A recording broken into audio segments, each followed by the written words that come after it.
Have you ever noticed how choosing your next step in life can suddenly feel enormous? Like, this isn't just a decision, it's the decision. The one where if you choose correctly, everything will finally settle into place and your life will be perfect. But if you don't, well, that was it. File closed. You're doomed. But what if this whole setup is wrong? What if there is no perfect next step? And treating it like one is the very thing keeping you stuck. Stick with me, because when you see what's really happening here, the pressure is going to change immediately.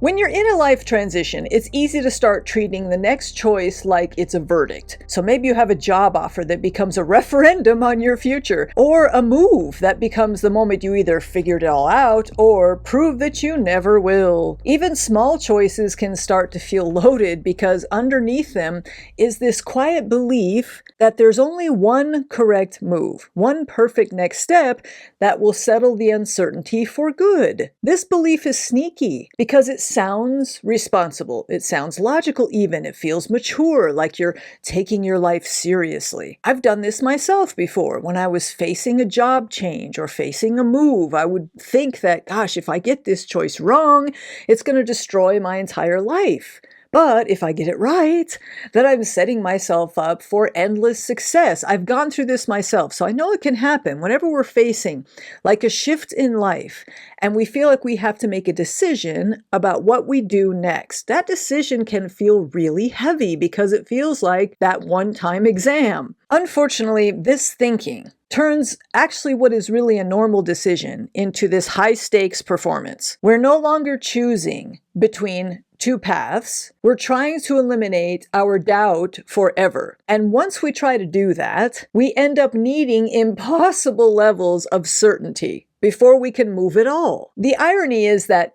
doubt isn't a sign that we chose wrong or we might choose wrong. It's often just part of being human while we're standing in the middle of change. And that's kind of where this starts to get interesting. So for most of my life, I didn't realize I was carrying this one perfect decision idea around, but I absolutely was. When I hit a transition, my mind would immediately narrow it down to one dramatic fork in the road. Take this job or that one, leave town or stay, get out on my own or keep working for somebody else. Each time I felt like I was supposed to pick the option that would finally make everything feel settled and I'd be done. I wanted the kind of clarity that makes your nervous system just go, everything's good now. I thought the right choice would come like with this clean emotional click, like the universe stamping a form and sliding it back across the desk to me and say, yep, this is the one. But what actually happened each time is I would eventually have to choose and I would still feel uncertain. And then I'd start interpreting the remaining doubt as a warning sign that maybe I chose wrong, which would pull me right back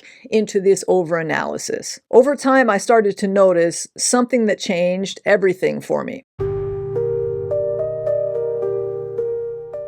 The decisions that shaped my life weren't these single flawless moments where I finally got it all right. They were actually sequences. So I'd choose something, learn what it brought out in me, adjust, try again, choose something else, and keep moving. The quote, answer was never waiting for me from the beginning. Instead, it showed up through contact with the path I was on and by taking little steps along the way. So now when I'm in a transition, which I have been in one lately, I watch for the moment when my brain tries to turn it into a final exam, because it still does. Even after all this time and even after I know better, it will still try to turn it into this one decision rules all. It's like the ring from Lord of the Rings, right? One decision will rule them all. And if I don't get this decision right, then everything will fall apart after that. Now, at least, when I notice my brain doing that, I'm a little more aware of it. I'm like, uh-oh, it's doing this again. And I know now that that's usually the real problem. And it has very little to do with the actual options in front of me. Once I started questioning this final exam feeling, I got curious about something else. Was this pressure actually telling me something about true decision making? Or was it just how my brain was reacting when it wanted certainty that it couldn't get? Psychologists have been studying this for a long time, and what they found is actually kind of reassuring. There's a difference between people who try to make just workable decisions and people like me and maybe you who feel compelled to find the best possible one. The second group, which is us, has a name in the research. We're called the maximizers. The maximizers approach decisions with this idea that there is a top-tier option out there, and our job is to identify it before we move forward. And that sounds sensible at first, but studies consistently show that this maximizing approach actually comes with a cost, which you probably know. People who try to find the single best choice tend to experience more regret afterward, more second guessing, and lower satisfaction with the decisions they do make, even when the outcome is objectively good. Weird, right? Barry Sorge, a psychologist who's done extensive research on this, found that this pursuit of the best option, we maximizers do, often keeps people stuck longer and feeling worse once they finally choose. It isn't because they chose poorly, it's because the mind stays oriented toward this comparison and counterfactuals, what might have been if we'd done this instead of that, rather than settling into the path they're actually on. When we're maximizers, we are so busy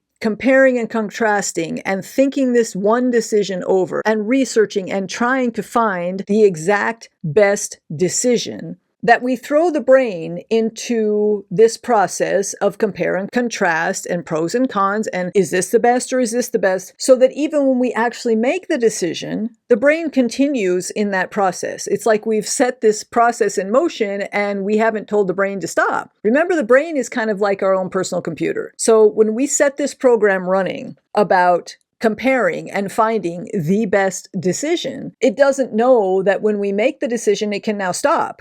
It can now relax. It can, go back into default mode. It doesn't know that because we haven't told it that. So we make this decision and the brain continues to compare and contrast. And then we're thinking, oh, maybe I made the wrong decision. And then we're like, well, maybe I should have done this instead. And we end up with all this guilt and this regret and this feeling like we're not very good at this and all these things simply because we haven't stopped the brain's process that we set in motion before we made the decision. So if you're sitting there thinking there has to be a right answer here, what's often happening isn't your intuition speaking. It's your brain defaulting to a maximizing strategy and convincing you that certainty is just one more round of analysis away, which of course is a lie. But the brain can be very convincing. And there's another layer to this, unfortunately. Even if you wanted to make the perfect decision, which I often have, research in behavioral economics tells us that humans simply don't have access to the kind of information that would make that possible. I mean, if you think about it, if you've asked AI a question, which I have many times, even AI, which has access to all the information that's on the internet, right? I mean, this vast library of information, much more than one, single human would have access to. Even if you ask Chat a question, half the time it's not going to come up with the one perfect decision. My experience has been when I ask Chat, I have to ask and then refine and then refine and then keep brainstorming with it and working with it back and forth. I don't get the one right decision. It's like you have to continue working with it, giving it more parameters to work with, asking it more questions until you get it down to a decision that you can feel good about or even okay about. If even AI can't make the one perfect decision with all the information it has access to, then of course we humans can't be expected to do that either. And this is what scientists have found. Herbert Simon, another researcher, called this bounded rationality. We make choices with limited time, limited information, and limited ability to predict how we'll actually feel once we're inside that decision. And this one is huge. There's no way we can know how we're going to feel inside this other life because we haven't lived it yet. When we're thinking about a life transition or going through a life transition, and we know we're going somewhere new, we don't quite know where it is yet, or maybe we have an inkling, but it's not solid under our feet, that feels icky to us. We don't like that feeling. We would rather have security and solid ground and all these things that make us feel safe in life. So a life transition naturally feels unsafe. So we're looking for that one perfect decision that's going to help land us on that solid ground again like that. But unfortunately, this doesn't happen. There's no way we can know how we're going to feel inside this new decision. We can try to imagine it. We can go into meditation and actually try to be there to some extent. But we have limited information about that, which is what the researchers found. Real life doesn't hand us these full data sets. It hands us just partial glimpses, and we have to make a decision anyway with that incomplete information. That means the pressure to find the one correct move is actually built on a false premise. The brain is being asked to solve a problem that it wasn't designed to solve in the first place. That's the part that really matters here. And this is what has helped me understand this better. Because if there's no way to guarantee a flawless outcome from the starting line, then the goal of decision making shifts. If there's no way that I can make that one perfect decision, if there's no way that I can get the maximum results out of this decision, if I know that my humanity limits that for all the reasons we've talked about, then my goal in making a decision changes. Because I realized my goal before was to make the perfect decision. When I figure out that that's not really possible, then my goal needs to change. So now I know that I don't have to choose the one move that's going to erase all doubt and make everything perfect. I just have to choose something workable and then pay attention and stay responsive once I do. So how do we do that? Let's talk about it.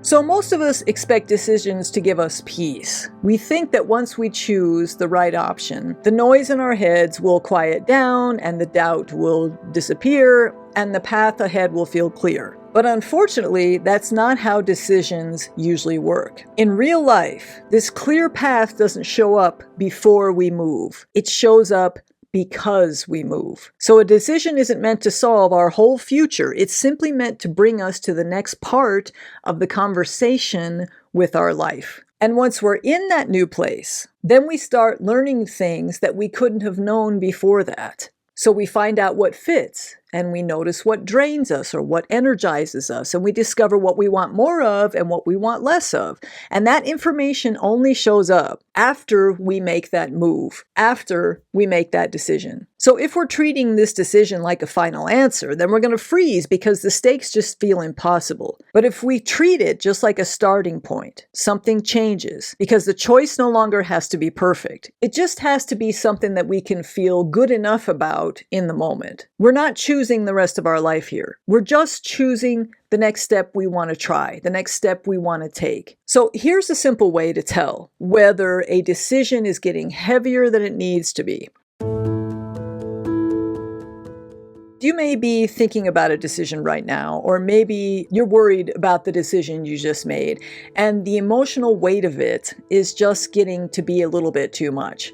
Here's how you can tell maybe if you're approaching it in this kind of impossible way that we maximizers do. All you have to do is ask yourself if you're treating this decision like a final exam. When we're thinking in final exam mode, choosing a job can feel like we're locking in our entire identity. So we tell ourselves this role has to prove that we're competent, stable, fulfilled, and moving forward all at once. And if it doesn't do that, we worry we've made a big mistake that will follow us forever. But when we see life as an ongoing conversation instead, the question changes. This job doesn't have to define us. It just gives us information. We learn what kind of work environment we enjoy or maybe don't enjoy, what energizes us, what skills come alive, and what we don't want to repeat the next time around. The job simply becomes a chapter, not the whole story. Or let's say we're thinking about a change in relationships, and this could be personal relationships or business relationships. If we're in the final exam mode, we're going to feel like if we choose wrong, like choosing the wrong person or choosing to stay or choosing to go or choosing to let someone go, if we treat this like a final exam, we're going to feel like maybe we failed some sort of invisible test. Or we might feel pressure to know immediately, if we're dating, if this connection is the one or simply a waste of time. There's all this high pressure on this final exam idea in the choice that we're making. If, on the other hand, we think of this whole thing as a conversation with our life, relationships are places where we learn about ourselves, While we're in contact with another person, we discover how we communicate, what we need, what we would like to avoid, and where we're likely to want to grow. Even when a relationship ends, it still has spoken to us. It's taught us something. It's left us with a clearer self-knowledge than we had before. So even if this person wasn't the one, or even if you chose a person for your business and that person didn't work out the way you hoped, there's still learning there, right? There's still value in the experience that that relationship brought you. And you can then approach the next step with more knowledge and more intuitive wisdom than perhaps you did before. Let's talk about in the area of purpose. And this may be where this belief of the final exam hits the hardest, because we're told today that we're supposed to choose this one single path, this one single purpose that explains our entire existence and makes everything make sense. And when that clarity doesn't arrive, we can often assume that something's just wrong with us or we haven't found the right purpose. I have found that lived purpose usually unfolds as we move through life. It doesn't come with one big final exam decision. It doesn't arrive at one place where we go, aha, this is my purpose in life. I think many of us end up with multiple purposes, different ways that we're finding meaning in life. We end up following what pulls at us in that moment and paying attention to what energizes us and then letting meaning build over time. So purpose doesn't arrive as a full sentence. It shows up in these little fragments and patterns and small confirmations of our talents or instincts, life feeding it back to us that yes, this is the right direction, or yes, this is where you can find meaning. This is where you are worthwhile in life. We can't see these things in advance. We can't sit down. I've tried. You can't sit down with a book on purpose and figure out what our purpose is. We might gather more information from that book, but it is not going to reveal this final exam, one, complete sentence, here is your purpose. Because as we live and as we grow, we become more knowledgeable about how complex we are as people. We aren't these simple machines that we have just one purpose and that's where we stay the rest of our entire lives. We grow. So in each of these areas, the relief doesn't come from choosing perfectly. And I know it would be so much nicer if we could just make the one decision and be done with it, right? I mean, because this feeling of being in a transition where you're not sure, it is uncomfortable, and we would like to go back to that comfortable, solid, stable place that we all kind of long for. I'm going to ask you to live in that discomfort for a little while. And I think I have found, even the more I've learned about this and the more that I practice this, that we can get comfortable with the uncomfortable. And the way to do that is to trust life. And I'll talk more about that in a future video because that can be a hard thing to do. But I think the more that I sit back and just trust that the right thing is going to come along, that as I take each step, I'm going to learn what I need to learn to inform the step after that. And that I don't need to get all worried and stressed about making the one right decision right now. All we have to do is remain responsive to our lives and open and in conversation. And that all comes from just listening to what life gives us back after we make these decisions. And the more that we're willing to do that, then the less pressure we're going to put on ourselves whenever it's time to make any sort of decision to make the exact perfect one. We can listen to our lives, we can track our signals like we've talked about on this channel. We can follow the patterns, but then we can make the decision and not feel like this is the final straw. We will have a chance to adjust that decision. All we have to do now is move forward in the best way that we can. So your investigation of the week. This week, pick one decision you've been putting a lot of pressure on. Just something that's been sitting in your head, taking up more space probably than it deserves. And instead of asking, what's the right choice? Try asking a different question. What would help me learn something useful next? Notice how your body responds when you ask that. And notice whether one option suddenly feels lighter or more interesting or more workable. So you're not committing to a permanent answer here or a permanent path. You're just choosing the next thing to test. And as you move through the week, pay attention to what comes back to you, what feels energizing and what feels heavy. And remember, this isn't about making the right move. It's just about staying in contact with your own life as it unfolds. If you try that this week, I'd love to hear where it goes. You can tell me in the comments what decision you experimented with And if you want help paying attention to what your discomfort is actually telling you, I have a short guide called the Signals Journal linked below. And in the next video, we'll look at another belief that quietly fuels overthinking during these life transitions. Thanks for watching, and I'll see you there.